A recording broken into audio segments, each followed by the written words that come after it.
Today is a very auspicious day, Vaishakhi Purnima. It is also called as Buddha Purnima.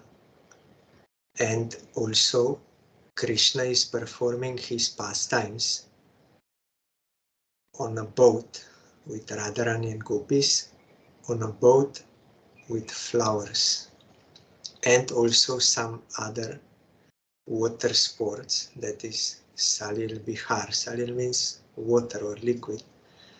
So we heard about such pastimes in Chaitanya Charitamrita towards the end. And also today is Sri Parameshvari Thakur Disappearance Day, Srinivas Acharya appearance, and Radharama appearance, object of worship of Sri Gopal Bhatta Goswami. Some calendars, they also state Madhavendra Puri appearance, but I did not find any evidence in our Gurudev's book about Madhavendra Puri or in Srila Bhakti Pramod Puri Gosai Maharaj. So I don't know from where this, based on what this is, but our Gurudev collected all informations and also Srila Bhakti Pramod Puri Gosai Maharaj. So I don't know, I would have to see those who are stating from where, based on what they are having this. Of course, it is not wrong to remember Madhavendra Puri. Anyway, we are remembering him every day because he is in our Guru Parampara. When we sing that song, daily we remember him and pray for his grace. You know, he was such a Vaishnava. He would not even beg. What was automatically coming to him, he would take that. And then you know his lila about how he discovered that Gopal deity and installed in Govardhan, and then went to Puri, Kirchor, Gopinath, all this lila you know. So we are always praying for his grace. Gurudev said every day we should remember Vaishnavas, not only on their disappearance and appearance, but especially on those days. So I will not read everything because there are so many topics. So briefly, Gurudev wrote about Sri Parameshvari Thakur in the book. By remembrance of Vaishnavas, all obstacles to bhajan are removed and we get inspiration for bhajan. He was in Krishna Lila. He was Arjuna, but not this Arjuna of Bhagavad Gita. There is one cowherd boy in Brajadham, which is also named Arjuna. I think he is a Priya Narmasaka, so he appeared in Gaur Lila as Parameshvari Thakur. He appeared in a Vaidya family, that is Ayurvedic doctors. And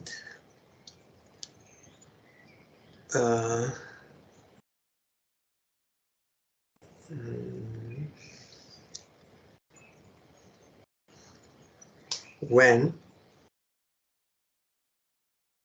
Mahaprabhu took sannyas, and then by the request of his mother, he was staying in Puri, and every year devotees would come to visit Mahaprabhu during Ratha Yatra, and those 4 months we were hearing in Chaitanya Charitamrita. Then when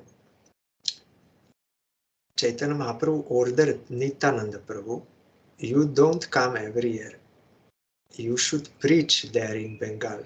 You should rescue all the fallen souls. So he gave him these instructions, and in the Prachar party, in the group, preaching group of Nityananda Prabhu, Parameshvari Thakur was there. While traveling with Nityananda Prabhu, these devotees displayed various ecstatic moods. These are described in Chaitanya Bhagavat. Krishnadas Pandit, Parameshwari Das and Purandar Pandit were all enthusiastic to join Nityananda Prabhu. So all of his personal associates accompanied him on this journey back to Bengal. Before starting off, Nityananda Prabhu first empowered them by saturating them with Krishna Prema. They all completely forgot their external identities. There was no end to the variety of ecstatic moods that manifested in each one of their bodies. From Chaitanya Bhagavat. Parameshwari Das and Krishna Das both shouted "Hoi Hoi" in the spirit of cowherd boys. Parameshwari Das was one of the most important of Nityananda Prabhu's companions. He appeared specifically to enrich his pastimes. Nityananda Prabhu considered him to be his very own life. This too is stated in the Chaitanya Bhagavat. Parameshwari Das is Nityananda Prabhu's life. Nityananda Prabhu used his body as an extension of his own.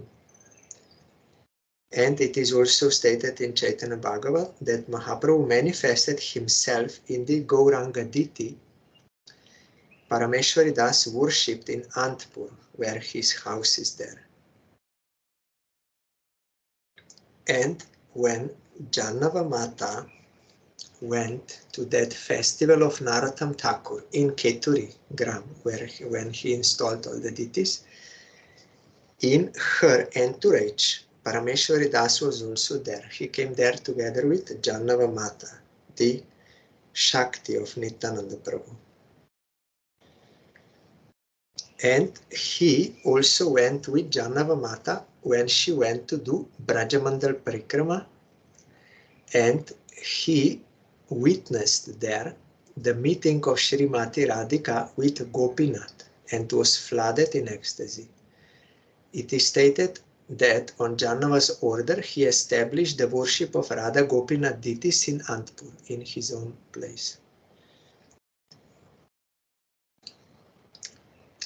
In Chaitanya Charitamrita it is written that just by remembering Parameshwari Das, one can attain love for Krishna.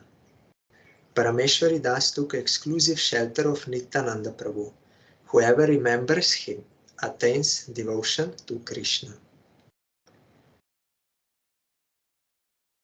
And Parameshwari Das also had some miraculous powers. One time, one envious local atheists, they wanted to disturb the kirtan of devotees, and they threw one dead jackal inside that kirtan group.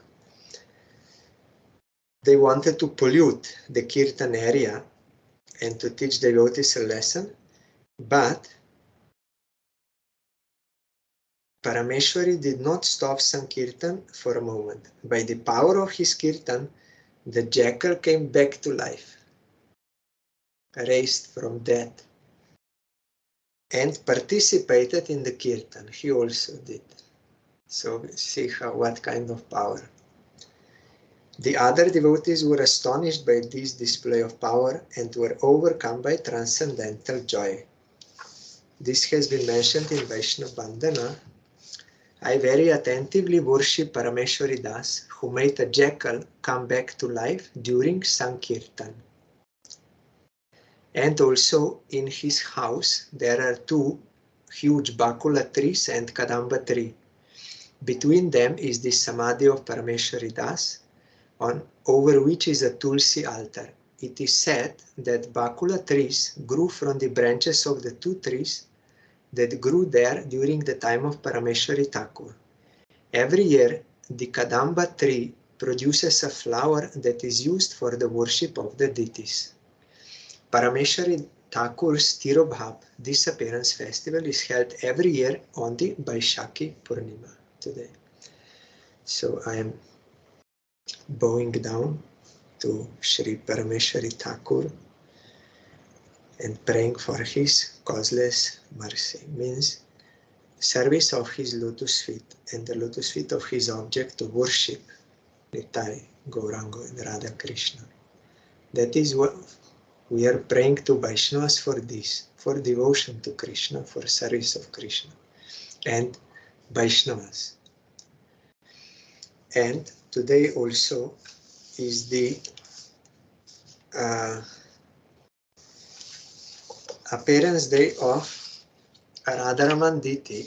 You were there in Vrindavan, you saw it, not it. It is wrong. You saw him. Though Diti is like it, and I requested they should write Diti with capital, but they did not do. Diti is a person. He is Krishna himself. It is not like God. You write God with a capital letter. But in English, proper English, Diti is like something, it. So they also write it with, grammatically it is like that. But I requested you write with capital letter.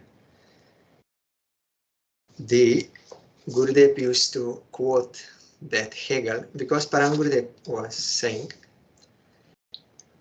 Hegel said, German philosopher, that for someone to be absolute, he must have these two qualities.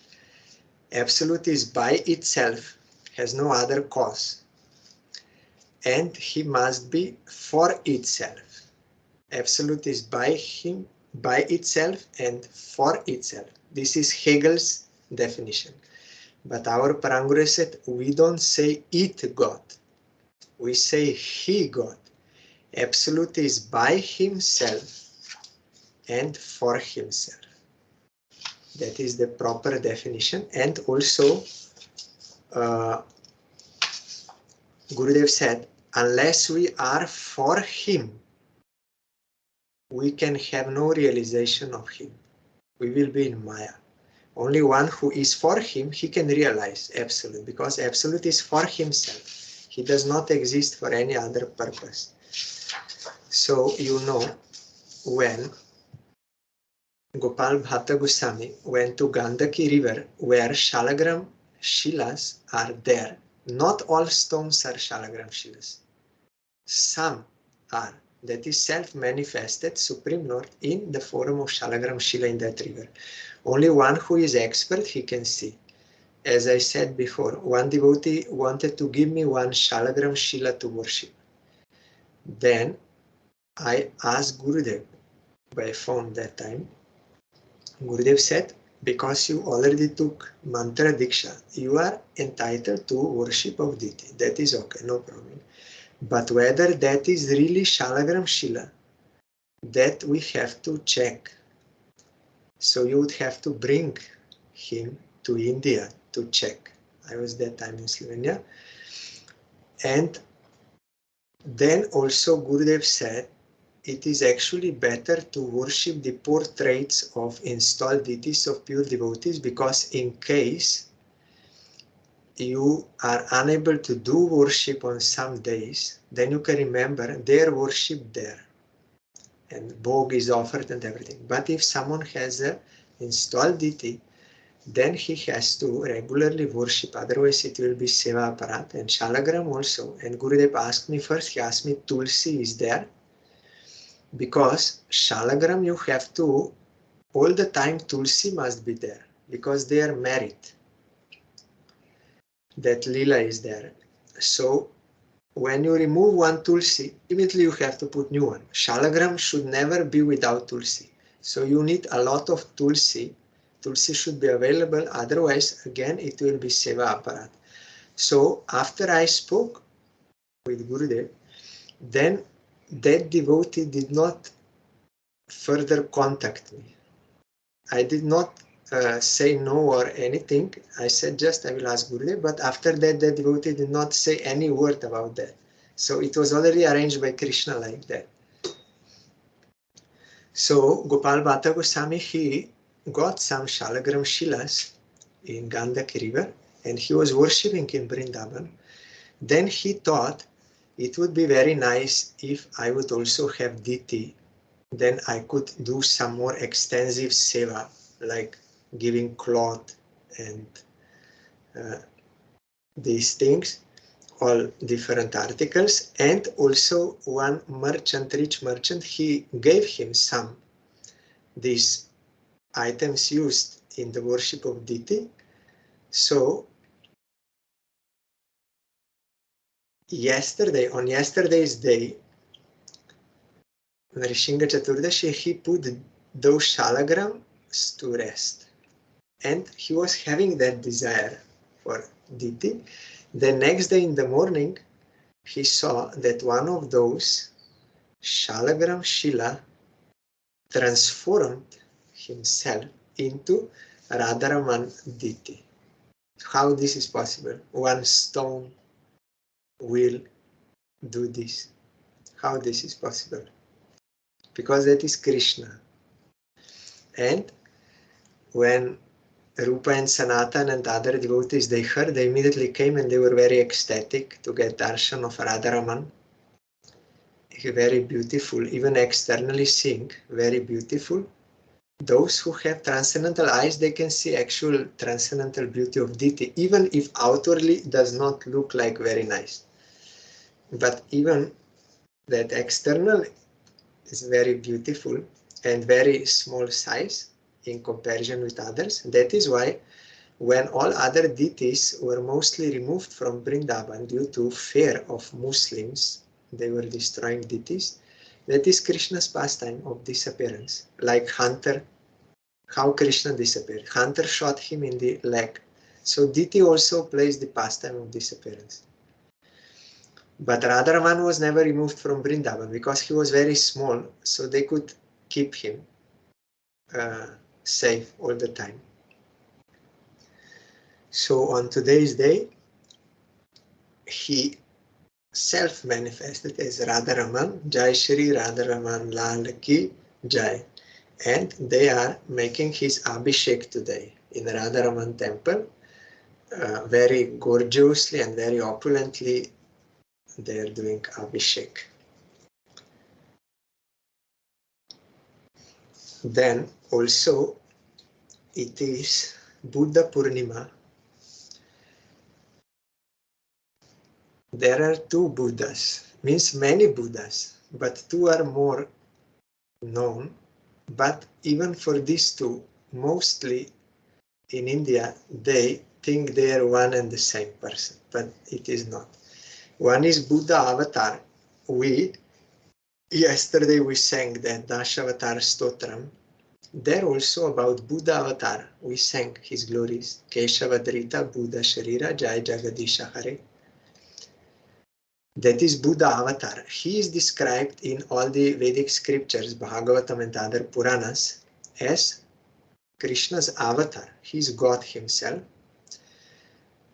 And he appeared when they were Brahmins, they were misusing Vedic sacrifices, which were meant to curb one, to release one from violence through regulated offering of animals and sacrifice. But they were misusing that and they were indiscriminately killing and enjoying meat and like this in the name of Vedas. But they were misusing and not understanding the purpose. So when that became too much extensive, then Supreme Lord, he appeared as Buddha Avatar and told them this is not good. Then they said, but it is in the Vedas. Then he said, don't follow the Vedas. I am telling you, ahimsa paramo dharma. Non-violence is highest type of dharma. And because he was God, he could attract them, their mind, and he was teaching them this Vedic principle, mahing sat sarvani bhutani. Gurudev many times said, don't, this is from Vedas statement, don't injure any living entity. You will get reaction for that. And one who is violent to other living entities, he cannot actually have faith in God and also to improve his devotion to God. Unnecessarily violence to other living entities, that is tamoguna. And Krishna is nirguna. At least one has to come to satya guna to have some conception. So it was necessary at that time that he should come. And this was his one step he was teaching them, because I told there in Chaitanya Shikshamrita, 5 stages of human beings are given. Immoral atheists, that they're lowest. They are doing everything for their own selfish pleasure without thinking about anything. They're immoral atheists. They're doing all kinds of sinful activities and thinking, when I will die, everything is finished. There is no reaction, and in this world I will somehow cheat other people. I will not get any punishment or something, so they think like that. But better than this is moral atheists. They at least believe in some morality, some goodness. That is what Buddha gave, this teaching. One is this Buddha avatar. You stop this violence. You should not do this violence. That is one step further. Then gradually other things can be introduced to them. Then they will gradually uplift. So this was Buddha avatar, and it is mentioned about his place of appearance and also his parents' name, and also when he will appear. So if one sees this information and compares with what is known, now everyone thinking Buddha, that is Siddhartha Gautam, his parents are different name, his place of appearance is different. His teaching also was different in some external way, but in spirit they were same. This Buddha, Siddhartha Gautam Buddha, in Nepal, he appeared.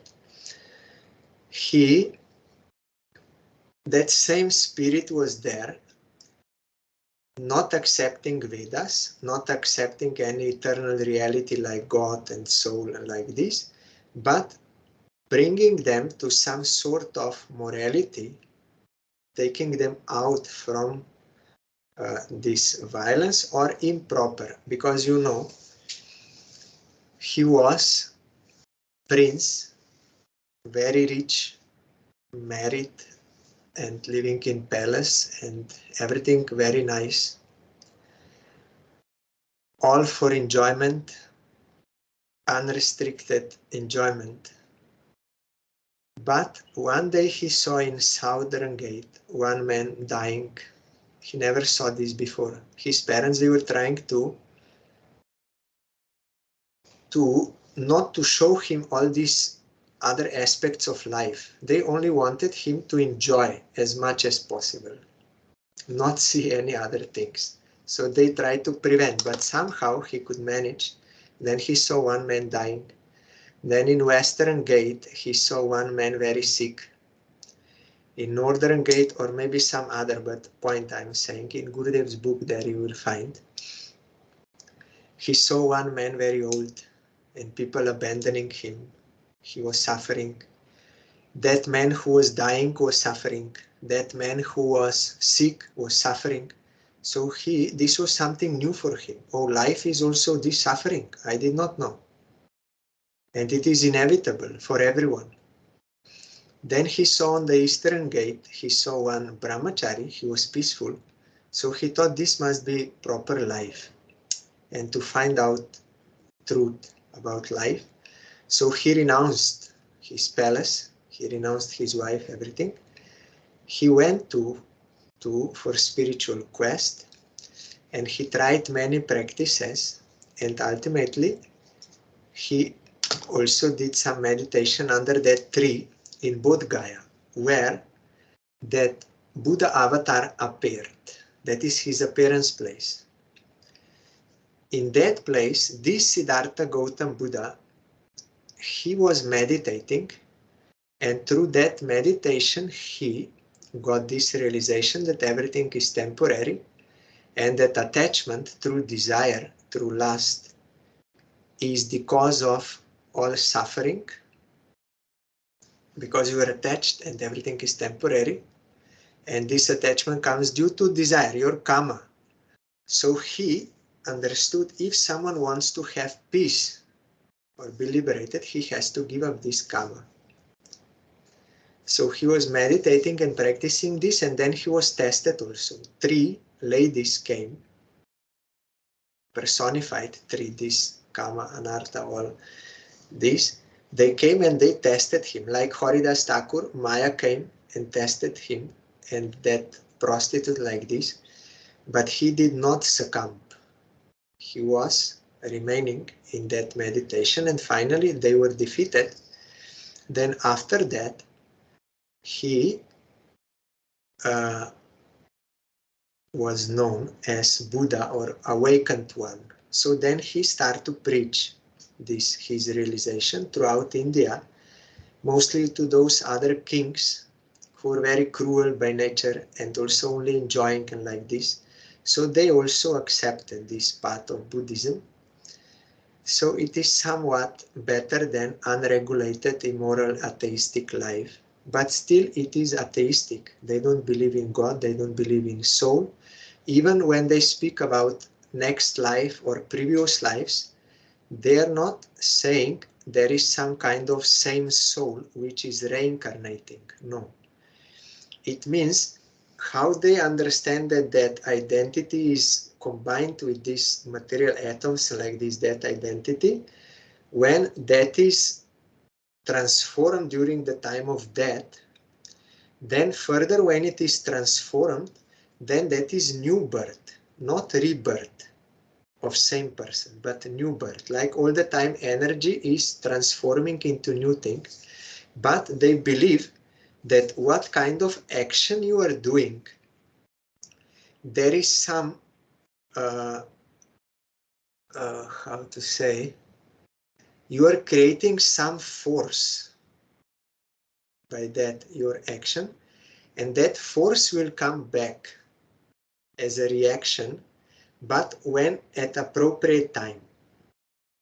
It may not be immediately something, but what you are creating, that will produce some reaction, and that may come in next like this. So at least they are moral in this sense. They don't want to commit violence, and they want to serve others, but not because really they love them, but because they want to be released from any kind of karmic debt to anyone. That is their purpose, and they are behaving nicely and non-violent like this because their target is to become free from attachment and lust and all this. Then they can be free or liberated and without identity. So they are practicing this, so they are getting some benefit if by chance they're doing some service to some devotee. Then they get sukriti from that, and that will help them to further progress because they want to serve everyone. In material way, platform, they want to nice, so sometimes they do some service to devotees unknowingly, that creates sukriti. And you know, Chaitanya Mahaprabhu also met some Buddhists there in South India, and they were arguing with Mahaprabhu, but he refuted all their logic and all their philosophy and like this, because they are denying God and soul and everything. So Mahaprabhu refuted them. Then they became angry on him, and they wanted to harm him. So you see, still they have some karma there. They wanted to convert Mahaprabhu, but they could not. They came to Mahaprabhu to convert him. He did not come. They came to him because they saw he's a very famous someone. So they wanted to convert, but they were angry, and they made some plot. They brought some impure food, untouchable food, but they brought it to Mahaprabhu and said, this is Mahaprasad. They know that Vaishnavas, they believe in God, and they are offering food and Mahaprasad. They don't believe. So they, on the pretext of like offering Mahaprasad, but some impure food. But Mahaprabhu is God, so such arrangement was made that before they could offer that one bird came And he took that plate from their hand and started to fly over there, and all that food came on them, that impure food on those Buddhists, and that plate fell on the head of their Acharya, their guru. And it's a big sound, and he fell unconscious. Then other Buddhists, they were very afraid. They understood this is the reaction. And then they submitted to Mahaprabhu and prayed to him, you please forgive us. We wanted to harm you like this. We are getting this reaction. Our guru is dead. So he was not dead, but they thought. So Mahaprabhu, when they submitted to Mahaprabhu, please forgive you, bless us. Then Mahaprabhu gave them Harinam to chant. Hare Krishna Mahamantra, and they were chanting, became devotees. Then they said, our guru, he said, now you chant this Mahamantra, you chant into his ear. And they did, and then Guru also, he was unconscious, he came to senses, and he also became devotee. So they became devotees. That is natural function of the real self, of every real self. Devotion is there. It has to be awakened by Shuddha Bhakta. Though they are not believing in soul and God and like this, but still they have that devotion. It is so much covered. When that is awakened by the grace of pure devotee or Krishna, then they will understand and they will feel naturally that. So on this day, this is actually the birthday Tithi of Siddhartha Gautam, not of Buddha avatar. But on the same day, Gurudev said both you can remember. And we are worshipping that Buddha avatar. And but mostly in India, they mistake one for another. They think that Siddhartha Gautam is 9th avatar of Vishnu. This is how they think. But it is not. This is not this Buddha. Srila Bhakti Pragyan Keshav Gosai Maharaj made one very clear article on this point about these two different Buddhas, and Srila Sridhar Maharaj also spoke like this. But generally, in general, there is no harm because both are not accepting Vedas and both are giving only some step further from totally unregulated life. So in spirit of teaching and upgrading those human beings, they are same thing. And so today I'm going down to Buddha Dev. There is one prayer, pranam, that Akrura, he gave pranam to Buddha avatar. You please rescue me. Because Buddha avatar is Vishnu, but in order to delude those demons and like this, he made all this for gradual advancement. So for that, for Krishna Bhakti, I am bowing down to him and praying his grace for Krishna Bhakti. Like those sages in forest of Dandakaranya, in Ramachandra Lila, they met Ramchandra. They were very attracted. They wanted to serve him as husband, but Ramchandra said, no, not in this Lila. But I bless you, you will be born from gopis in Braja Lila. That time you can get this service. In this Lila, I am not accepting many wives, only one, because morality is highest principle here. And I'm teaching this, so by the grace of Ramachandra, they could get that Gopi Prem. So by the grace of Buddha avatar, we can also get Gopi Prem. We can get. Although his teaching is something else, generally, for what he appeared, something else, not doing Ras Lila, Buddha avatar not doing Ras Lila, but he can bless you for Ras Lila, Buddha avatar. Jai Shri Buddha Bhagavan Ki Jai. If you want more details, you can read there in Gurudev's Dashavatar book. Then also today's Srinivas Acharya appearance day is not ordinary his parents, they were devotees of Mahaprabhu, both wife and husband. They were worshipping Mahaprabhu, not any kama, this. But one day, and he was feeling separation grief, his father, when Mahaprabhu took sannyas. So he was always saying, Ha Chaitanya, Ha Chaitanya. Then everyone started to call him Chaitanya Das. So they were worshipping, but with wife, but no children, no desire. But one day suddenly he got desire for a son. Then he said, this is very strange. And he said to wife, he said, yes, you have to ask Mahaprabhu. Then when they came to Puri, even before they could express why they came, Mahaprabhu already told, yes, you will get a son. He will be jewel. He will be like me. Jagannath will fulfill your desire. And others could not understand. Then Mahaprabhu explained, he wants to have a son.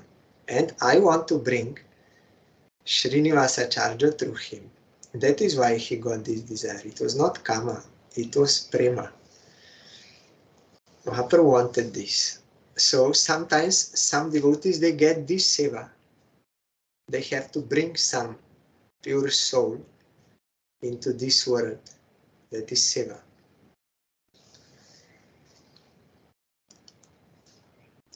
And he got blessing of Chaitanya Mahaprabhu. They brought that child to Mahaprabhu. He blessed him. And all samskaras they made. And he was studying, and from beginning of his life he was having devotion to Mahaprabhu, and he was also very beautiful, like Mahaprabhu, looking like Mahaprabhu, very tall and beautiful. And then also he wanted to, when he little grown up, he wanted to again take darshan of Mahaprabhu, and he went to Puri. He heard that maybe Mahaprabhu will disappear soon. So he went to Puri, but he came too late. So then he wanted to give up his life. But Mahaprabhu appeared to him in dream and gave him darshan. And then he received the blessing of Gadadhar Pandit Prabhu. He was still living at that time. He blessed him. And other associates, Raya Ramananda, Paramananda Puri, all Sarvabhat Acharya, those Puri devotees he met. And he stayed there for some time hearing Bhagavatam from Gadadhar Pandit, his Radharani. Mahaprabhu himself was hearing from Gadadhar Pandit about Dhruva and Prahlad Charit 100 times. Then Gadadhar also disappeared. Then he went back to Bengal. He wanted to take darshan of Advaita Acharya and Nityananda Prabhu, but they also disappeared before he could reach. Again, he wanted to commit suicide, but again, they appeared to him in dream. We can get darshan of Gurudev, Vaishnava, Supreme Lord, we can get in dream. If they want, there are some these spiritual dreams we can get. Then,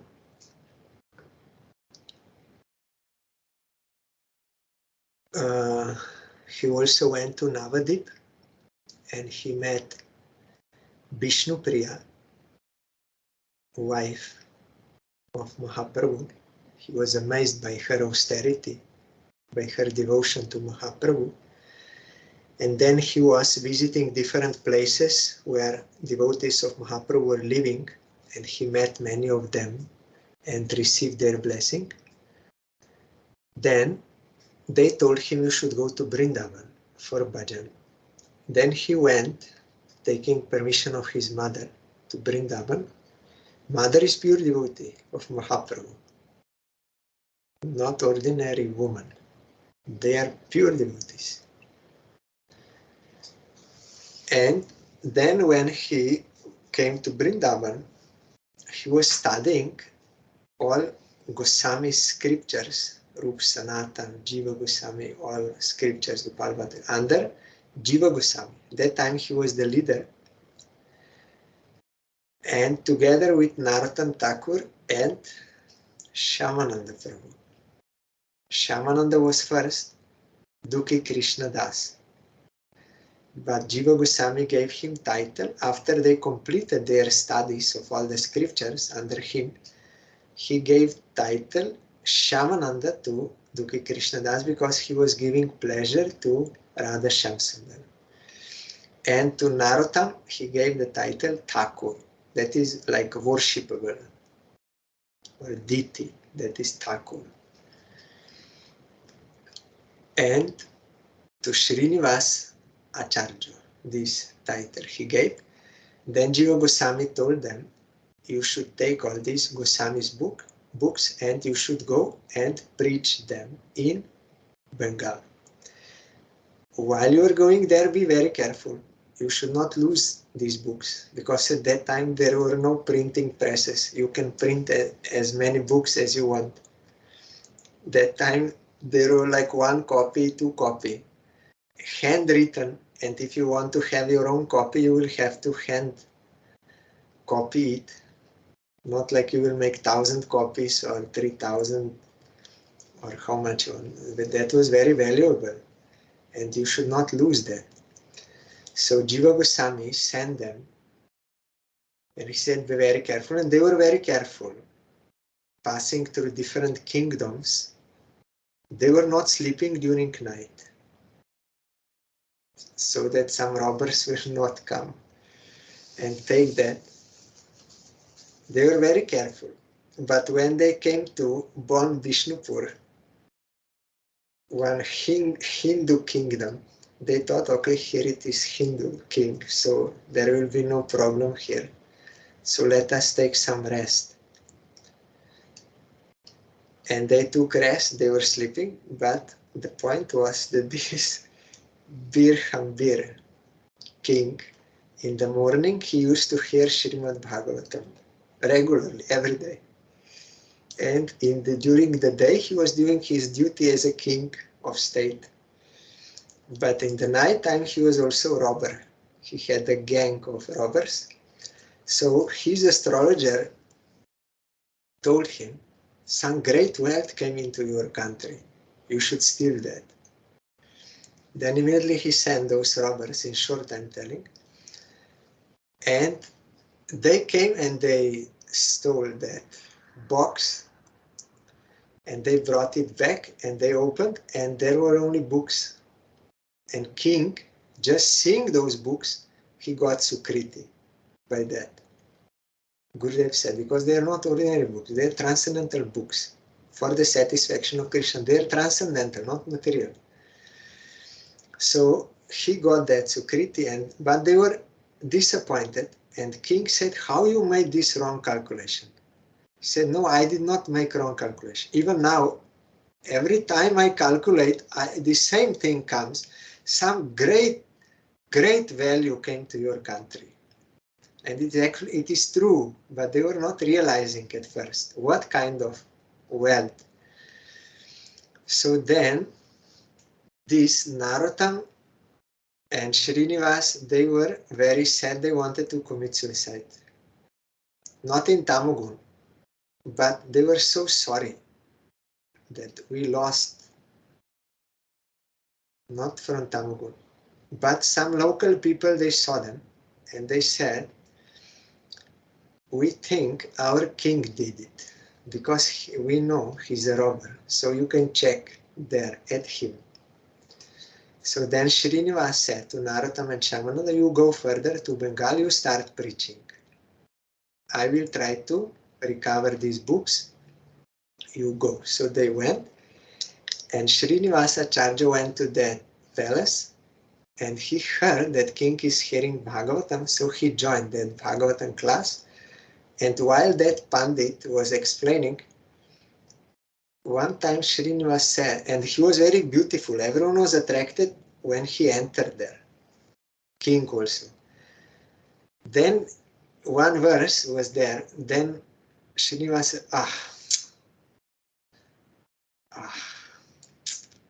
like this he did. Then king asked, what happened? Why you are saying like this?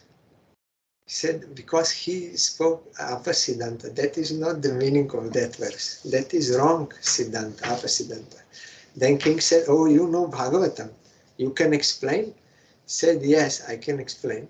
Then king dismissed that Pandit and said to Srinivas, and daily he was speaking Bhagavatam there with pure devotion, and everyone's heart changed just by hearing Bhagavatam class from him.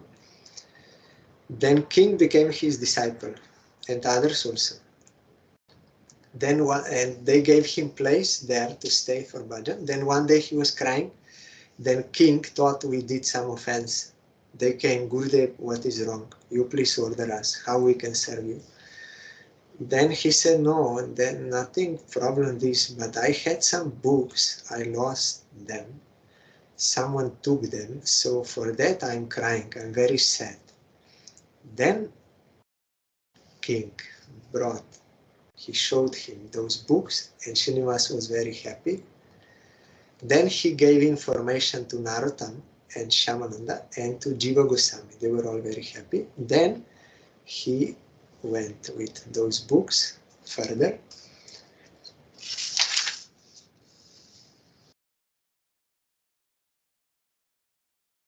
Then he was preaching in many places in Bengal. His one prominent disciple is Ramachandra Kaviraj, is a friend of Narottam Thakur.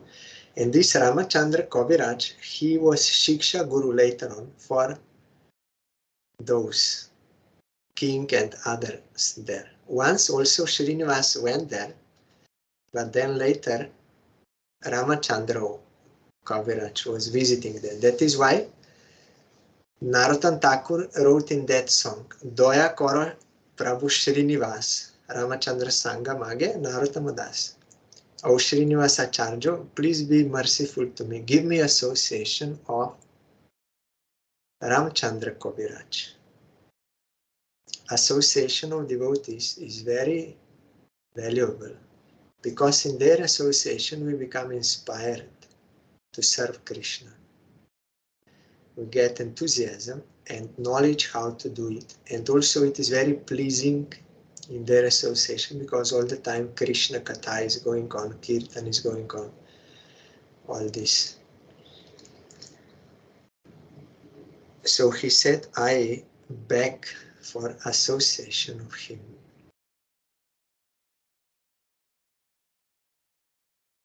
And then many festivals there are described, and also he also came to that festival of Narottam Thakur in Keturi.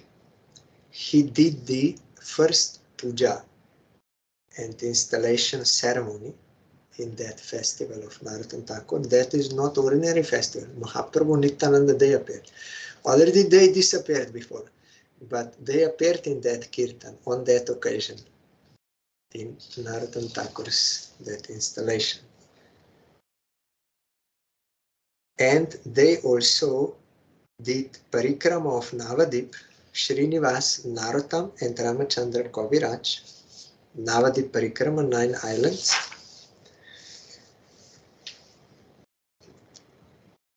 And yes, also before it happened that his mother requested him to get married. And I think he also got dream. Yes.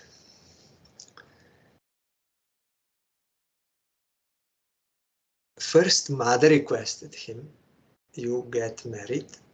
Then Narahari Sarkar also, he was also associate of Mahaprabhu. He also told him, yes, you have to get married. Then also same command he received from Advaita Acharya in dream. 3 told him. Then he agreed to get married and was wed to Ishwari, the devoted daughter of Gopal Chakravarti of Jajigram. That is devotional marriage for the service of Krishna, to assist each other, and he will help, she will assist for the service of Krishna. This marriage, pure devotional marriage, is better than Mayavad sannyas. Outwardly look like they renounced everything, or Buddhist, they renounced everything, but devotional marriage is far superior, unlimitedly superior than such dry, artificial renunciation of external world.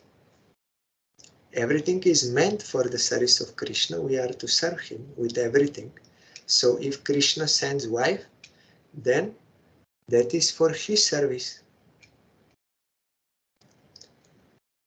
And then again it happened